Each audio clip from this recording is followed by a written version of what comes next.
Meme review. Hello, and welcome to Just Play the Game. My name is Aidan. And I'm Thomas. And what are we talking about today, Thomas? Let's see.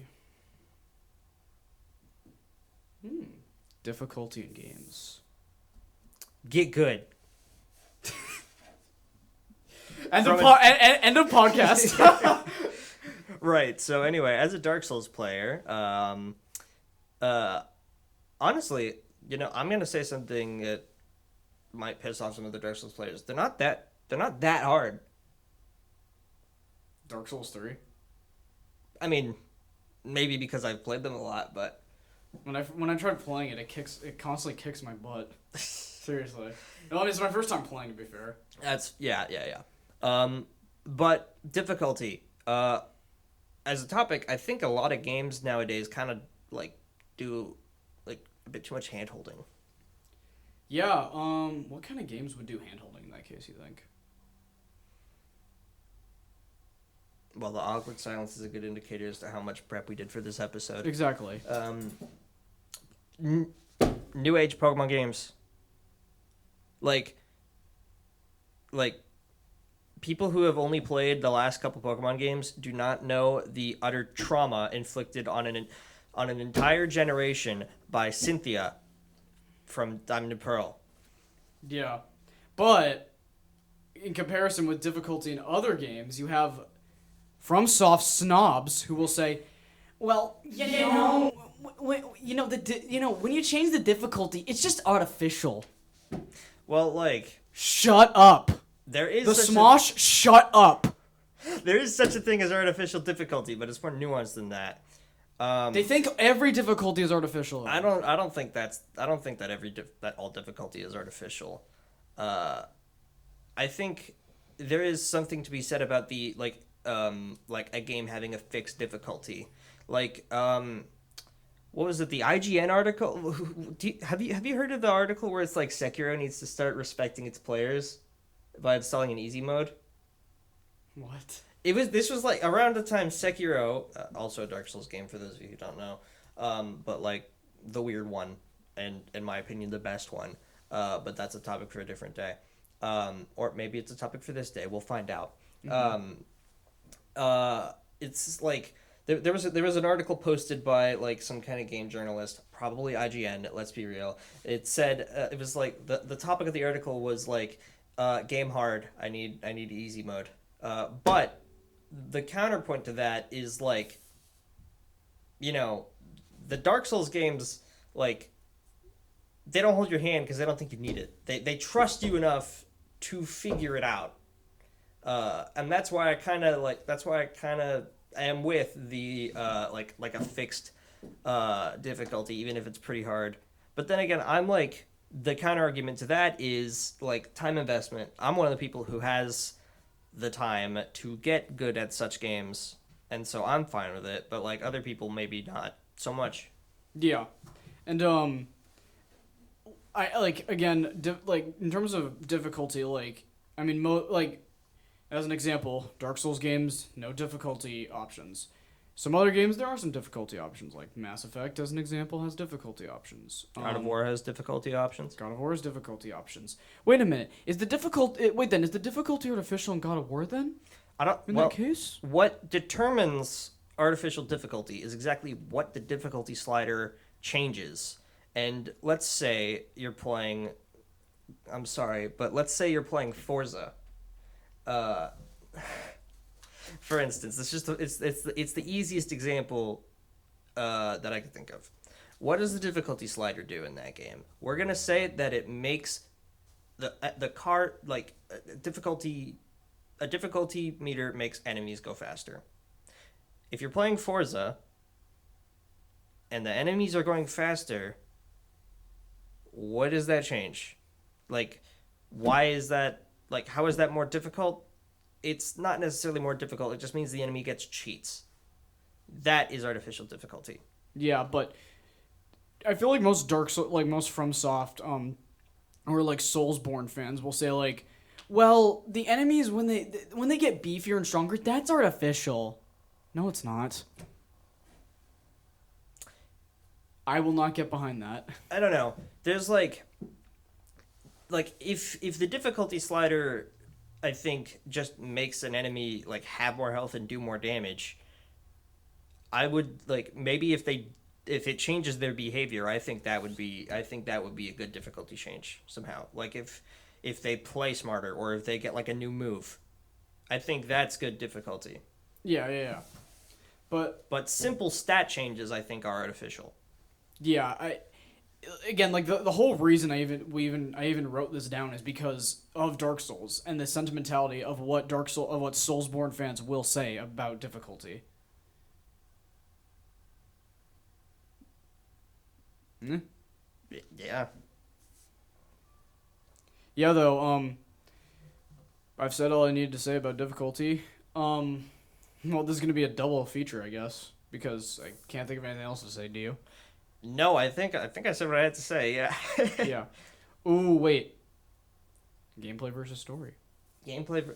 Why is there a versus? There shouldn't be a versus. Okay. No, there are people out there who are battling. Some people prefer gameplay first, some people prefer story first.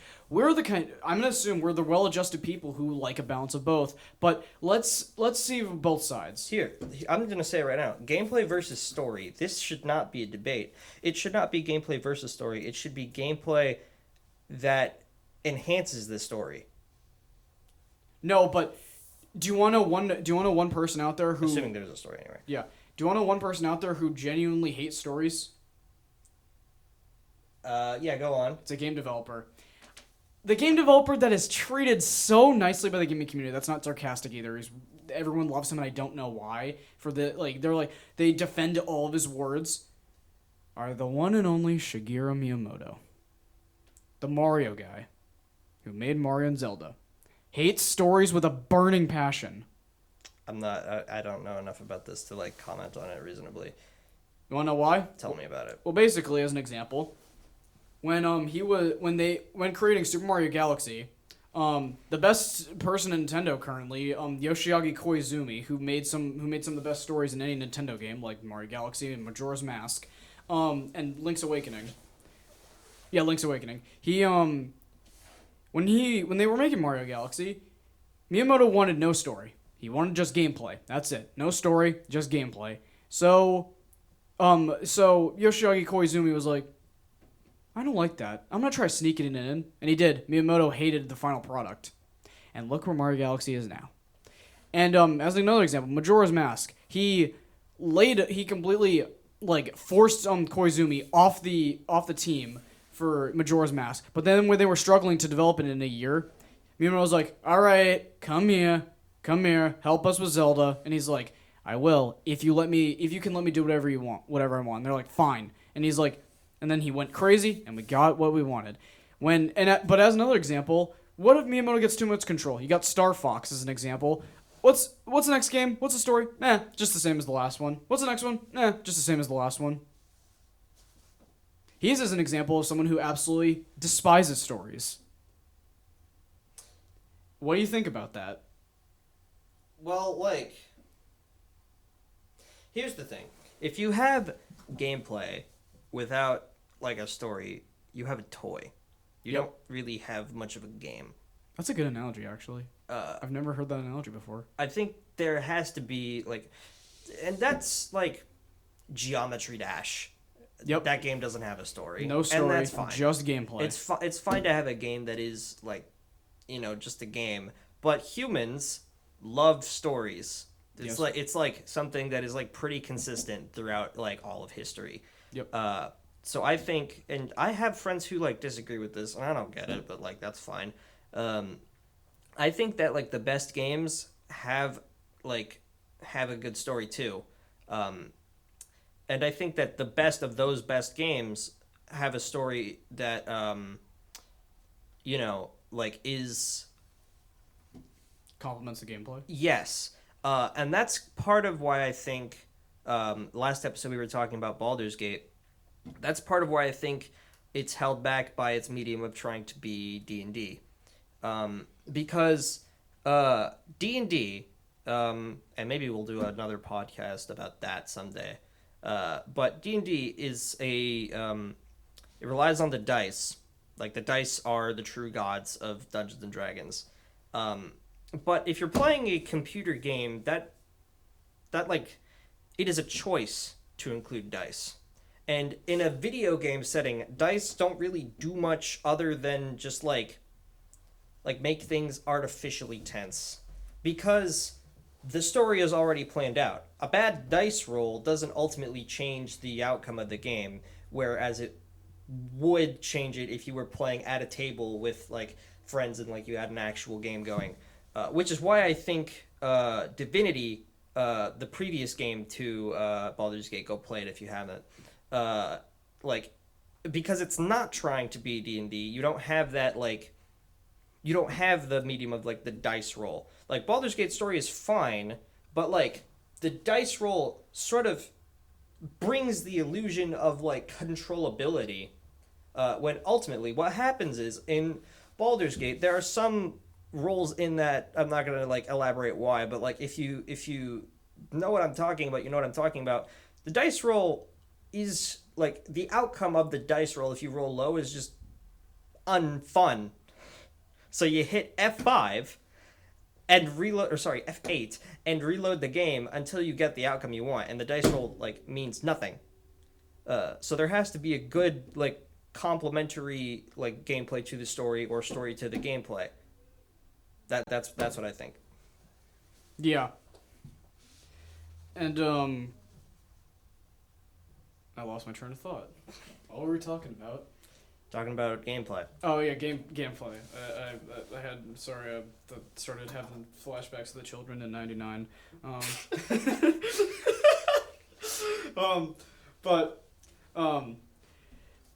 Yeah. Well, let me think of another example. Like the epitome of I feel like of pure gameplay. I mean, Mario. The epitome of gameplay. Like, seriously, just gameplay, you want nothing else. Mario is a toy. Yes, it is a toy. And in some ways, so is Doom.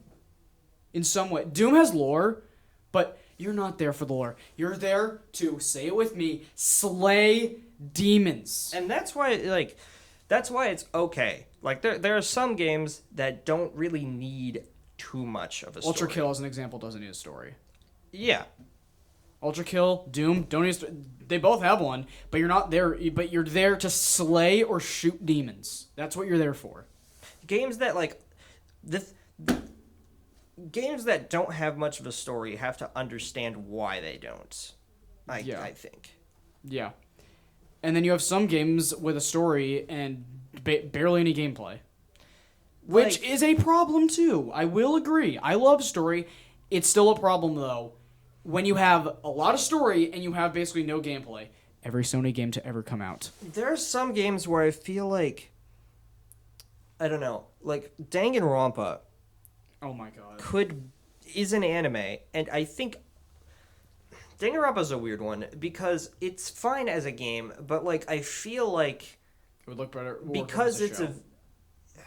Well, I guess, like, what I'm saying is, like, basically saying do away with visual novels, which is not what I'm trying to say, but, like, I feel like the Danganronpa could tell its story just as effectively in another medium and, well, like, be a little less frustrating at times. Sorry, Chewy. Yeah, though, I feel like those kind of games, like, visual novels are an exception, because, like...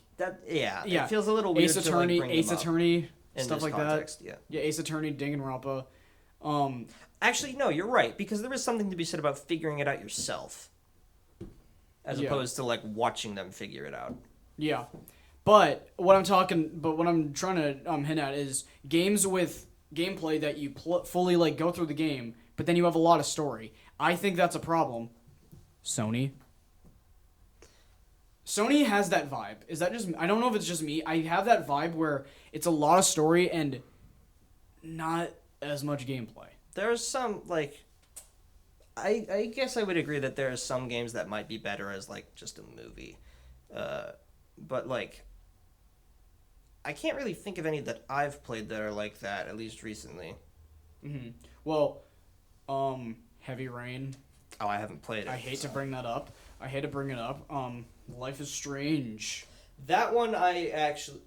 No, I don't agree, actually. Because Life is Strange has, well, at least the first one. The first one is, let's be honest, the only good one. The other ones are just trying to capitalize off the first, and they probably won't ever... Have you played it? I played the first one. Is it good? Yes, but only the first one is good. Also, there's a lot of people who don't like it for the wrong reasons, and if you play it, you'll know what I mean. But Life is Strange is interesting because it's like a Telltale game if Telltale games were actually good. You don't like Telltale. I think they're dumb. You don't like The Walking Dead? The Walking Dead is an exception to this. You don't like Sam and Max? Sam and Max? The rabbit and the dog? No, I've never played it. What else?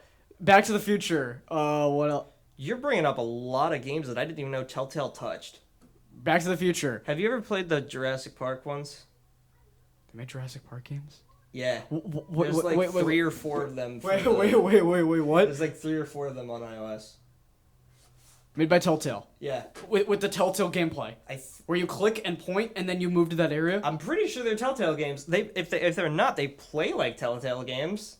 I might be lying to you, but they definitely played like Telltale games. Here's the thing. Telltale games are kind of fake. Well, a little bit, because it feels like your choices, they say they matter, but do they really? Life is Strange, Life is Strange, you do something, and then the timeline is going to be different. Ultimately, though, it's not because you have this power to mess with time, you're gonna get 1 or 2 endings, and that's because the mistakes you have made, you're gonna undo them, because you have to undo them to continue with the story. Yeah. Telltale games are not like that. Wow. Also, Minecraft Story Mode. You like that one? No. That's that's a Netflix show. Can we put up the clip of Ruben's death? Just say anything. The pig? That'll be fine. Just think of how delicious you're gonna make. I've You're never gonna make played a great it. I've never played Minecraft Story Mode. The protagonist has a pig named named Why is that guy Ruben, still wearing a plastic bag on his head? at the end of the game, he sacrifices himself, and you find him on the floor, and the protagonist looks at him and he's like, Ruben, and it's it's this kind of emotional scene, low key, and then he makes the Minecraft pig death noise and turns into a pork item, and it's so funny. That reminds me, I just thought of this clip from the Knuckles show. Father, don't leave me. I won't, son. I'll never. Oh my god, that's so funny. I'm sorry, Minecraft Story Mode fans. I hate it. I'm not gonna Well, I don't hate it. I'm not gonna oppose him. The only thing that's cool is the Ender tornado. The Wither Storm. That thing's cool. I agree. That thing's kind of cool. They had some cool ideas, but a lot of games have some cool ideas, and unfortunately, it's not enough to just have cool ideas. The goblins are in our walls. Oh god, the Nintendo ninjas are back. They're after you. They're cavemen, and they're trying to throw things against a wall to see if they work. They're banging against the wall. They're looking for the slightest mention of the word emulate. Oh no. They're gonna get us. Here, let's take this opportunity quickly before they get us to rip on Nintendo games in gameplay versus story. The only did a little bit Mario. The only exception to full on story, not counting Xenoblade or Fire Emblem, Mother 3. Again, a game. They swear. Dude, Fire Emblem's a banger. You just reminded me of that. Sorry. No, but the Mother 3 is my favorite game. Not because of how much it shifts the perspective of a Nintendo game. They swear. There's wine. We can swear? Yeah, dude. Yeah, dude. They say they swear in the game. Dude, I'm not kidding. I think we should be allowed to swear. I'm not going to because my parents will get mad. I considered it. I did.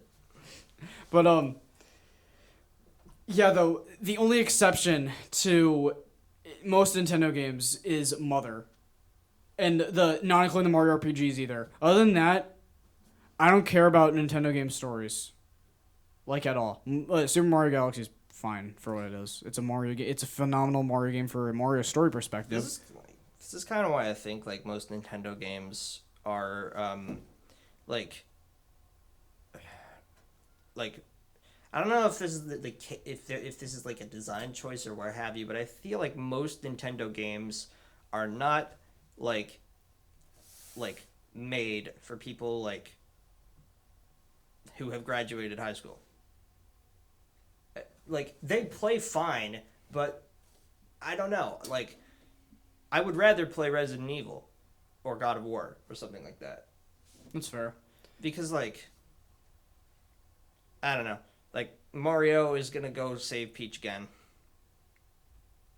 I played that when I was in elementary school. Yeah, same thing. And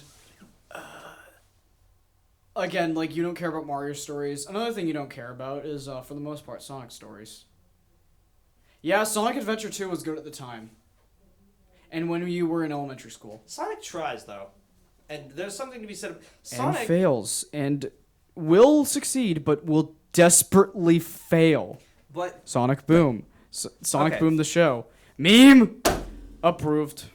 okay, but like you're taking all the bad with like none of the good because like I think Sonic Unleashed is a banger, but Sonic, you're right, is a good example of like like having gameplay without story or story without gameplay, because the storybook saga, i.e. Sonic and the Secret Rings and Sonic and the Black Knight, had like a crazy good idea for the story. Like Sonic with a damn sword Is awesome. Sonic in the Arabian Nights, both of those, like Sonic in that game has a level called the Dinosaur Jungle where like we could play the soundtrack right now, Wicked Wild. Sonic is running around in a jungle chased by like Triceratops, where the soundtrack is literally guys following him around chanting dinos. And it's awesome. Unfortunately, both of those games were made for the Wii, which means their controls make the game borderline unplayable. And that's where I think it suffers, because they're like, there's no... It's a cool idea, but like, I'm not playing Sonic as if he was in the Arabian Nights. I'm not playing Sonic as if he had a sword. I'm playing with this Wiimote and trying to struggle long enough to beat the level with it.